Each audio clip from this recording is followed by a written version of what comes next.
Pues María Elena, bienvenida a un podcast sobre la vida.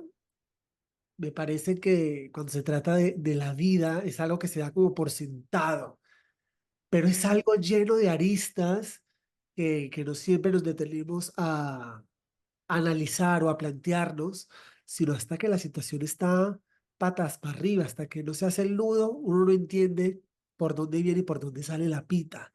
Y me parece que desde el área en la que tú te desenvuelves, de la psicoterapia, la psicología humanista, uno aprende a encontrar sentido quizás antes de entrar en la crisis. En tu campo de acción, ¿cuál sería esa pregunta que más te hacen?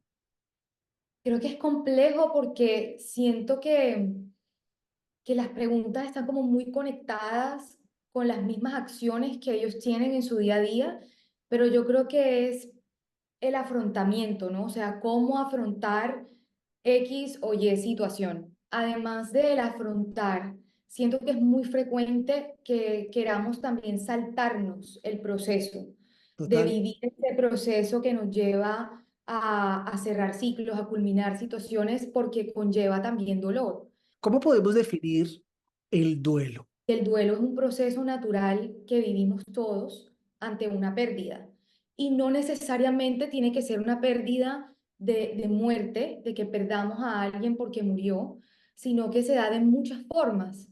Por ejemplo, en este momento yo tengo una hermana melliza que acaba de ser mamá y con ella también hablamos mucho acerca del duelo en la maternidad, por ejemplo, lo Claro, que es transformar la identidad de ser la persona que era y ahora ser la persona que es nueva, también en vínculo con su hijo o hija. claro. Entonces, eso un poco y en todo, Albi, o sea, perder un trabajo, perder incluso objetos que son preciados, es la pérdida y es lo que vivimos nosotros, el proceso ante esa pérdida.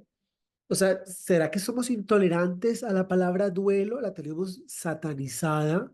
¿O cómo podemos, o quizás por la mismísima ignorancia, no reconocemos que estamos viviendo un duelo porque no queremos reconocerlo? ¿Cómo podríamos reconocer que estamos viviendo un duelo que no necesariamente viene con la noticia fatídica del fallecimiento de alguien? Albi, bueno, dos cosas. Primero, estoy de acuerdo, creo que hay como una resistencia colectiva a hablar, a mencionar la muerte, la pérdida y también en hacer contacto con el dolor, Total, que también siento que el duelo termina siendo también un proceso muy solitario, aún siendo universal, siendo algo que compartimos todo, también termina siendo solitario porque nos cuesta acompañar también en el dolor ajeno. Y eso también tiene que ver con la forma en cómo nos acompañamos a nosotros mismos. El claro. saber que estamos en duelo implica un proceso también de conexión propia para poder darle nombre a lo que estamos viviendo, porque experimentamos una multitud de emociones y vamos afrontándolo en el día a día, pero cuando vamos en piloto automático, viviendo la vida, pues prácticamente como porque sí, eh, no llegamos como a aterrizar lo que está pasando en cada una de nuestras experiencias y poder darle nombre a eso. Por ejemplo, si de repente tuve, no sé, perdí un puesto que yo quería conseguir ese puesto laboral y no lo obtuve, y de repente sigo de largo con mi vida intentando otras alternativas laborales sin frenar un momento y como que sentir lo que me produjo esa experiencia, como que, uff, de verdad que me esforcé mucho para conseguir esto y no lo obtuve. ¿Qué pasa conmigo ante esto? ¿Y cómo me hago responsable también de elaborar esto que estoy sintiendo? Eso no quiere decir paralizarnos, como que quedarnos así sin hacer, sino es sentir también para que nos pueda acompañar en lo que sigue después de eso. ¿Será el duelo como una relación de empatía con uno mismo? En verdad, abrazarnos, aceptar que ese trabajo que no se dio en verdad dolió, en verdad se quiebra algo intangible y que no está mal decir, pues madre, duele. No siempre es necesario hacerse el fuerte, A veces la fuerza no significa resistir, sino conocer el dolor. De acuerdo, Albi, de acuerdo. Sí, creo que la vulnerabilidad ha sido mal, como mal puesta a nivel social, como que el que es vulnerable es débil, el que es sensible es Error. débil. Y es todo lo contrario, o sea, realmente el ser sensible, el poder ser y mostrarse vulnerable, me parece una valentía impresionante porque es capaz también de implicarse, de empatizar con el otro y empatizar con uno, que Claro. no, normalmente no es tan fácil. María, cuando uno reconoce que está viviendo un duelo, ¿por qué cuesta tanto decirlo? Oye, mira, estoy atravesando por un duelo. Como mencionabas ahorita, es más bien solitario, es como ese estado interior del que nadie se puede enterar o del que no se puede hablar. Generalmente cuando se sufre una pérdida de un ser querido, uno trata como con pinzas a la persona, en vez de decir, hombre, mira, esto es gravísimo, esto es delicado, sé que estás así, hablemos. O aquí estoy para hablar. Pero hay gente que evita mencionar el dolor por riesgo a de pronto herir susceptibilidades, pero del otro lado está la persona que no quiere que sepa que está viviendo este proceso, que yo creo, en el caso de las pérdidas físicas, pues el duelo es un formato de vida nuevo. Uno no en 45 días no se supera ni se acostumbra a vivir con una pérdida. Es una nueva vida con unas piedritas en el bolsillo. Total, total, Alvin. Es, uf, es un quiebre, o sea, se fragmenta la persona, el todo. Em, Creo que esta respuesta es un poco compleja porque el duelo es tan único como las personas. Entonces, como poder decir una razón por la cual una persona evita decir que está en duelo o que otra persona quiere acompañarlo, va a estar un poco sesgada porque es muy único, pero siento que pasa mucho que las personas pueden evitar hablar del duelo, por un lado, por una estrategia de evitación.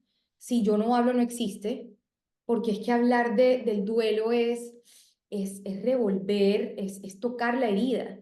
Entonces, a algunos nos cuesta también como poder sobrellevar esas emociones y sentir a veces que de pronto se pueden desbordar.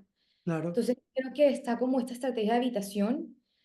También me llega mucho como estrategias de supervivencia, porque también pasa que como no nos enseñan, porque es que ni siquiera en el colegio, en la vida no nos enseñan cómo acompañar en el dolor, uno también tiende de pronto a ser un poco selectivo con las personas a quienes les va a compartir lo que está sobrellevando, porque no todo el mundo te va a sostener en esto que sientes. Y está el juicio, está el señalamiento, eh, están comentarios totalmente inapropiados, que pasa mucho. María, ¿y cómo llamarle a esa sensación de que no te lo digo porque tú no me vas a entender, tú no sabes lo que yo estoy sintiendo, tú nunca has pasado por acá? Uno cómo supera esa barrera frente a una persona que está viviendo un duelo y uno de corazón genuinamente quiere cargar esa cruz entre dos. Creo que cuando es genuino, Albi, se da.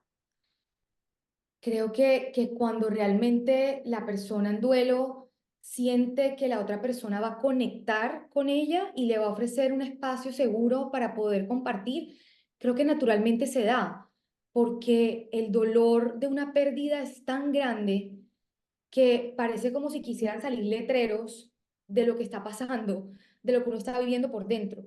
Claro, Entonces, creo que está ahí, como en la actitud de la otra persona, de cómo poder abrirse genuinamente a escuchar, sin tener que estar pensando en que tiene que hacer cosas por la otra persona o decirle cosas a la otra persona, sino poder estar ahí en silencio y escuchar y validar ese dolor.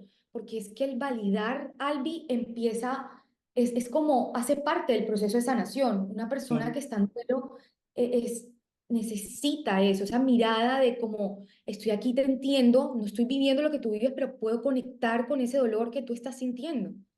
Entonces está muy en la actitud.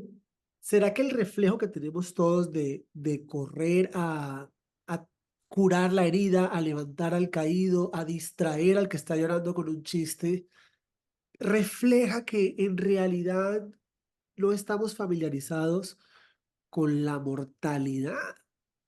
Nada es para siempre, todo es pasajero, pero pareciera que la palabra mortalidad, que la palabra muerte, que la palabra duelo, pues están tachadas del vocabulario de las personas. Son quizás hasta palabras más obscenas que la vulgaridad más grande que se haya dicho. Lo innombrable, Total. literal. Y Sí. hay luz, hay oscuridad, hay blanco y negro, hay vida y muerte. Hay que familiarizarse con la muerte porque es que es lo único seguro que tenemos en la vida. De acuerdo, Albi, y es que estamos atravesando pérdidas desde el momento en que nacemos. O sea, nosotros tenemos un duelo de haber dejado el cuerpo de nuestra madre y desde ahí en adelante es un continuo de pérdidas que se van dando, pero no se nombra. Y de verdad que, bueno, yo acompaño también niños y me he dado cuenta que para los adultos es muy difícil poder compartir con los niños y los adolescentes el tema de la muerte. Y con Wow. eso, por ejemplo, si muere algún familiar, no lo llevan a los velorios ni a los rituales, pues para acompañar el proceso. Hay muchas capas y muchas barreras que se van poniendo de temprana edad, como si fuera un tabú. De eso no se habla. De eso no se habla por el miedo a no saber qué hacer después con eso que sentimos. Porque es que hablar de la muerte también nos cuestiona de nuestra propia existencia y la impermanencia que está ahí, pero que no queremos verla. No queremos. Y ahí está el duelo. ¿Mm? Es lo que desata esa conversación y esa empatía con todo lo que se remueve en una persona cuando se cambian los planes, cuando cambian las situaciones, cuando desaparece una persona. ¿Qué pasa dentro de nosotros en un proceso de duelo? ¿Qué cambia? ¿Para qué nos puede servir nosotros afrontar el duelo? ¿O qué implicaciones tiene hacernos los locos? Aquí no está pasando nada, sí, se murió, lo que sigue. Yo estoy bien.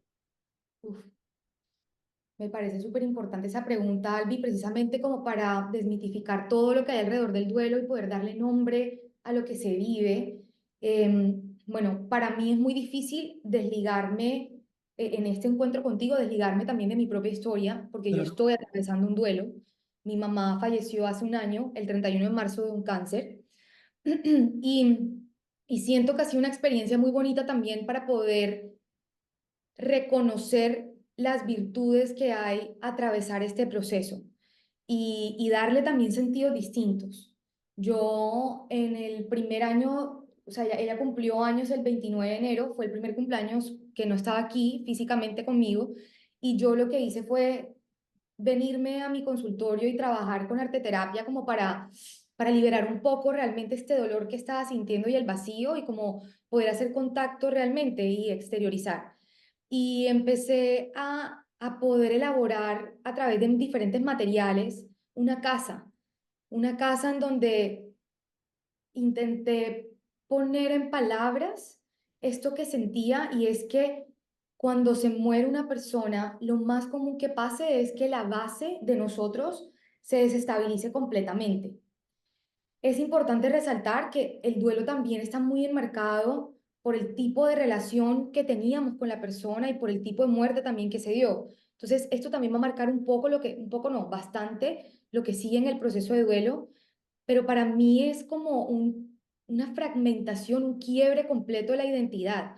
Eso, aquello que nosotros teníamos por seguro de la vida, deja de estarlo y empieza a haber un montón de cuestionamientos propios y hacia la vida que, que a veces no se tiene las respuestas enseguida, pero van siendo como cierta brújula que nos va acompañando en el proceso para crecer. Y claro que el duelo, la intención del duelo cuando uno lo elabora de forma consciente, es poder trascender, es poder crecer gracias al duelo, poder ver la vida de forma distinta. las personas que eligen una estrategia de congelar el duelo es bastante complejo porque se va complicando. El duelo termina saliendo en otras áreas. Y cuando no se elabora en este momento, posiblemente más adelante, cuando se viva otra pérdida, ese duelo que no se sanó se trae también aquí. Entonces son como un montón de duelos conjuntos que toca elaborarlos a la vez, porque la vida sí o sí te va a atraer y atraer y aterrizar a que le hagas frente a la situación. Es como una espiral, o sea, y regresa y regresa y regresa, que son aprendizajes que uno tiene que aceptar, afrontar para poder cerrarlos. ¿Mm? Hay un principio y un fin en un duelo, porque como te comentaba al principio de esta conversación, uno puede terminar viviendo, como en tu caso, qué pena que lo resalte, uno puede terminar viviendo en duelo toda la vida. ¿O tú crees que el duelo, si buscamos un profesional como tú, esto puede iniciar y puede terminar? ¿O uno encuentra herramientas para vivir una nueva vida? Me gusta mucho utilizar la palabra resignificar, porque terminar es como si no, no sé, me llega mucho como si no hubiese pasado y realmente es algo que nos va a acompañar el resto de la vida. El tema es cómo nos relacionamos ante esa pérdida. Si lo hacemos desde un lugar de un dolor profundo, de rabia, de negación, o sea, como de todo esto que surge inicialmente en el duelo, o si ya a través del tiempo y lo que hacemos en el tiempo, logramos poder darle un sentido distinto, relacionarnos con la muerte distinta, con la persona que falleció distinto, con lo que perdimos distinto. Por ejemplo, en un proceso que nombramos el tema del trabajo. Eh, o sea, cuando pasa el tiempo, poder mirar atrás y decir como ya entiendo por qué no se dio eso. Y en el enfoque en el que yo me paro en el humanismo, hablamos mucho de las huellas de sentido. Y esto pasa, o sea, el duelo termina también siendo una huella de sentido muy importante. La huella de sentido es cuando nosotros vivimos una situación que en el momento presente hay veces que no entendemos el para qué nos pasa. O sea, esto, ¿por qué me está pasando a mí? Pero ya luego pasa el tiempo y luego logro poder hacer las paces con la situación y poder entender, o sea, darle un sentido a esa vivencia. Van a haber personas, Albi, que creo que de pronto nunca van a poder llegar a esa respuesta, porque no siempre el para qué va a tener una respuesta. Total. Yo me imagino, por ejemplo, un caso, o sea, muy crítico y muy grave de una persona, no sé, o sea, que es raptada, ¿sí me entiendes? Como estas vivencias que tú dices, no, o sea, como que, ¿cómo le va a encontrar sentido a una persona que secuestró a un niño de 3 años, que vivió 1500 abusos? Eso no tuvo que haber pasado. Uno no tiene por qué pasar por situaciones así para crecer. Entonces, no siempre tiene que haber respuesta a un para qué, pero sí poder hacernos cargo de lo que estamos viviendo para elegir formas distintas de vivir la vida, de una forma sana, en armonía, en conexión. María, ¿cómo ser optimistas en un proceso de duelo cuando lo que primero hay que hacer es reconocer esa herida? eh, ¿De qué se agarra uno para decir, vamos a emprender esto, vamos a salir de esto, vamos a resignificar? Creo que en el proceso de duelo también aparece mucho, Albi, como los recursos propios que tenemos, que sí, vamos desarrollando a lo largo de la vida y cuando estamos en duelo salen a flote los recursos que tenemos. Entonces creo que el poder ver las cosas de forma positiva también están muy tejidas a la vida que hemos tenido, a la crianza que tuvimos también, a estas figuras de apego que normalmente son pues nuestros mamás, nuestros papás, que terminan siendo estas principales, ¿cómo te diré? Como mirada hacia la vida. Y si nosotros crecimos en una casa en donde ante la primera dificultad, uy, tiramos todo y ya nada funciona y todo se perdió, pues muy posiblemente ante el duelo yo creo que va a aparecer también esa mirada. Pero si nosotros también desde pequeña edad y hablando pues de la familia, que es como este centro en donde se va desarrollando toda la sociedad, si desde el núcleo familiar vamos también trabajando miradas hacia la vida, en donde podemos afrontar las situaciones desde un lugar de resiliencia en el momento del duelo también se va a ver eso, se va a reflejar también esa mirada, en el ser capaz también. Y el ser capaz no significa que todos los días vamos a estar bien en el duelo, porque eso es imposible. O sea, el duelo es una montaña rusa, y además de montaña rusa, a mí también me gusta verlo como si uno estuviera en un mar y las olas son como el dolor del duelo que no avisan. Tú puedes estar sintiendo, te levantas sintiéndote súper bien un día y de repente saliste a encontrarte con unos amigos y pasó algo en ese encuentro, una canción, un olor, un comentario, y tú, boom, enseguida te conectas con el dolor que viene como una ola que no te avisó.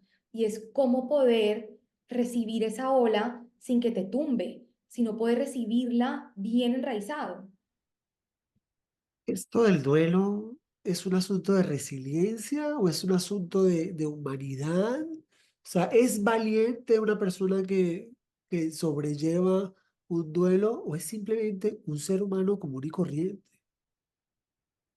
A veces tendemos a calificar a las personas como héroes, como fuertes, como hablábamos, por sobrellevar un proceso de estos, que como has dejado muy claro en esta conversación, es lo más normal. Constantemente estamos atravesando un duelo. Pero la gente está como obsesionada por la palabra resiliencia, como ese validador. Pucha, yo atravieso esto porque la historia se va a contar como que yo lo logré. Pero también me parece que hay resiliencia en la gente que no logra llevar a cabo esta resignificación. Es que resiliente es una palabra que hoy en día se está utilizando mucho en Sí, diferentes contextos, pero al fin y al cabo es, bueno, Boris Cyrulnik, que es como estos referentes que hablan mucho de la resiliencia, habla acerca de cómo nosotros crecemos ahí. Y realmente cuando te hablo como del desarrollo, del despliegue en un proceso de duelo, esa es la idea, como claro. crecer de esa situación. Y si bien eso es lo que quisiéramos que pasara, también entiendo que hay ritmos, hay procesos, y que de pronto no todo el mundo va a sobrellevarlo de la manera ideal que uno pensaría, ¿no? Y está bien también, porque todo el mundo hace lo que puede con lo que tiene, con los recursos que tiene. Y como te mencionaba también, el duelo está muy enmarcado por el tipo de vínculos, el tipo de muertes. Entonces uno no puede esperar que todos los procesos sean iguales. Cada uno, el hecho de que, no sé, pienso mucho, por ejemplo, en papás que pierden a sus hijos por suicidio, que los papás luego de perder a sus hijos por suicidio se levanten de la cama y que puedan intentar elegir algo en el día para que se sientan bien ellos, eso es suficiente. O sea, es suficiente, y con el tiempo y con la red de apoyo que esperamos que se vaya creciendo y solidificando con el tiempo, vayan encontrando un poco más de descanso y de sostén. Pero, por ejemplo, ese tipo de muertes es una de las más dolorosas que hay y difícil encontrarle sentido. María, ¿tú crees que se nos está exigiendo y sobreexigiendo reconocer el duelo y superarlo rápido? Muchísimo, muchísimo, incluso en el ámbito clínico. Me parece complejo porque muchas veces también se etiqueta como un duelo patológico, cuando realmente la persona está viviéndolo desde su naturalidad y desde su proceso. No hay un tiempo específico para un duelo. O sea, es imposible que una persona pueda llegar y decir, es que son 6 meses y después de 6 meses ya todo lo que pase va a Total. ser patológico. Sería desconectarnos precisamente de la diversidad en la humanidad. Es que somos tan diversos, Albi, como nuestra huella digital. O sea, no hay dos personas como nosotros. Incluso siendo gemelos idénticos, vamos a vivir el proceso distinto y no podemos acelerarlo. Incluso eso puede ser peor. Cuando nosotros queremos que la persona ya termine y ya pase y pase y pase, invalidamos, lo que hacemos es que esta persona se sienta culpable, y Claro, la culpa pues no lleva a nada bueno. básicamente tenemos que familiarizarnos y ser empáticos con el proceso, con la mortalidad de la vida misma. Tenemos asociado mortalidad al día que se apaguen las luces y la gente fallezca, pero Como ha sido muy clara, todos los días se pierden oportunidades, sueños, personas, y hay que resignificar constantemente como Google Maps, recalcular ruta para muchas personas que quizás niegan la palabra duelo, niegan el proceso, pero tienen todos los síntomas. ¿Cuáles serían esos síntomas de una persona que está atravesando un duelo? Si bien pueden ser sentimientos o emociones que presenten, que lo delatan. ¿Mm? Albi, hay mucha tristeza, una tristeza muy profunda, sentido de desesperanza también, hay mucha rabia. Ah, se han nombrado muchas fases del duelo. Hoy en día se reconocen las fases, pero se sabe que no es lineal. Uno no tiene que pasar primero por la negación, no. O sea, todo se puede ir dando de una manera cíclica y se puede dar de forma distinta, pero uno puede llegar a experimentar una negación ante la pérdida, mucho cuestionamiento, mucha rabia, mucha tristeza, mucha desesperanza, pero también llega un momento en donde uno empieza a sentir tranquilidad, también uno empieza a sentir calma. ¿M? Y es ese momento en donde uno logra trascender. Yo creo que quizás más allá de que todos estamos en busca de la felicidad, todos estamos en busca de la calma. Todos queremos esa facultad de dormir 8 horitas, de una vida sin afanes, sin tantos spoilers. Queremos todas las respuestas, pero no tenemos las herramientas para entender esas respuestas. Muchísimas gracias, María. Albi, gracias a ti. Gracias por este espacio y poder darle lugar a hablar sobre el duelo y la muerte.